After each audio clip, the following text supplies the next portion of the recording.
So my first question then is that there has been a lot of opposition from the press in particular and from David Cameron to the idea of this statutory underpinning, and I'm just wondering whether you have some sympathy with that. I think people need to think not about whether to have a statute or not, but they need to think about what might be in it. We all, I think, are coming to agreement that Leveson's tests for decent self-regulation are good ones, and the press should get on with setting up this decent self-regulatory body. After that, there is a debate to be had about whether you might want a very minimal statute that gives rewards in legal cases to people who joined that club and did their best in good faith.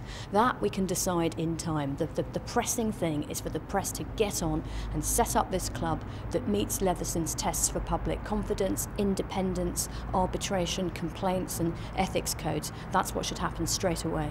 You sound, though, when you talk about this club and you talk about a possible statute, that you were talking about protecting the press, not about making sure that they do their job ethically and morally and properly. Liberty could never support compulsory ethical regulation of the press. It's too high a price in a free society. But what we could potentially support, if it's necessary, is a minimal statute that gives benefits and rewards and protections to the ethical editors and proprietors that choose to join an appropriate Leveson club.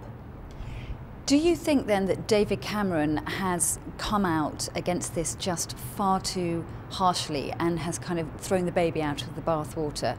Obviously he's alienated a lot of people. I think, with respect, a lot of politicians have said things without necessarily understanding the detail.